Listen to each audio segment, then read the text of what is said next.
On July 30th, Olympic gold gymnast Simone Biles shocked the world when she decided to withdraw from the Games to focus on her mental well-being. Even as other athletes around the world praised Biles for her decision, we all know that social media blew up. Voices claiming that Biles let down her team. How could this woman let the United States down at the very moment in which she should have stepped up? Isn't showing sacrifice the definition of being a teammate? And thank God, Simone and her teammates rose above the pressures of a very judgmental audience and reminded all of us to ask the following questions. What kind of example do we show our children when we pretend? Aiming to stand on a pedestal for a perfect picture when all we can imagine is hiding under the covers. This summer, the Olympics weren't just about winning the gold. The Olympics finally gave us the permission to admit that one's own fragility does not mean that we're broken. Admitting where and when we need help, well, that means we're actively healing. It cannot be coincidental that the very themes of the High Holy Days focus on emotional struggle. Think about the story of Hannah in yesterday's Haftarah. For years, Hannah struggles. She suffers, unable to have children. And almost every single day, she would go and pray to God for a child, and others would taunt her. Hannah can't eat, she can't sleep, and today we would call that experiencing depressive symptoms. And her husband, he doesn't know how to help her. He goes up to his beloved wife and cries out, Lamed tivki velamed tochli. Why are you crying? Why aren't you eating? Why are you so sad? Am I not more devoted to you than 10 sons? In other words, her husband can't begin to comprehend why he isn't enough. All he wants to do is fix her problems. And he can't understand why love itself won't pull Hannah out of her misery. I think we all know this scene all too well. How many of us have wondered time and time again how we can fix or be the answer to someone else's pain? What's the right meal? What kind of soup can we make? What's the best gift? What's the immediate solution when all we want to do is help?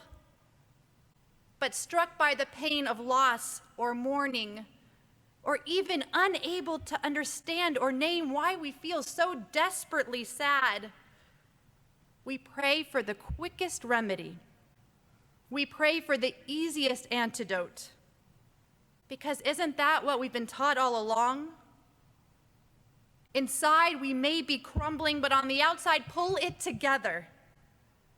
Put a smile on your face, and alone, quickly find your way out. Fast forward next week to the story of Jonah and Yom Kippur, in which he literally runs away from God, hiding in the belly of a fish, thinking that if he cowers at the bottom of the sea, no one will find him. And yet it's exactly in the story of Jonah in which we find direction. Mitza'ar li el Adonai, from my distress I called out to God, Vishamata koli, and God, you heard my voice.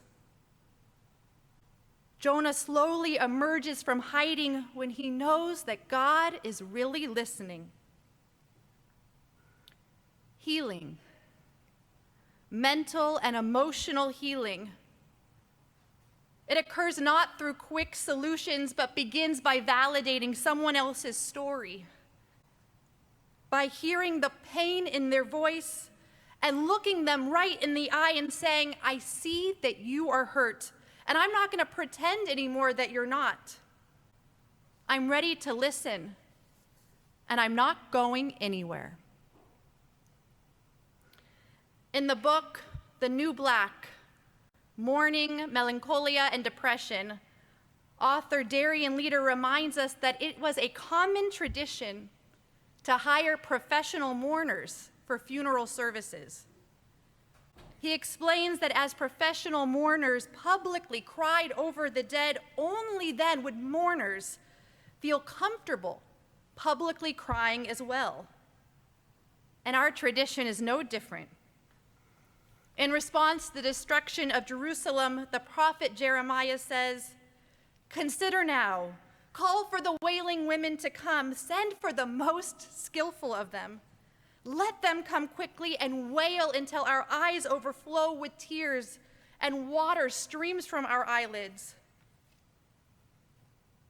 In response to our own trauma, it's our tradition that seemingly understands that grief should not be experienced alone, and that when faced with anguish, we might even need professionals to help us access that which is locked within. The expression of pain need not happen away from others. And to see each other cry, that can be, as it was thousands of years ago, accepted and even encouraged.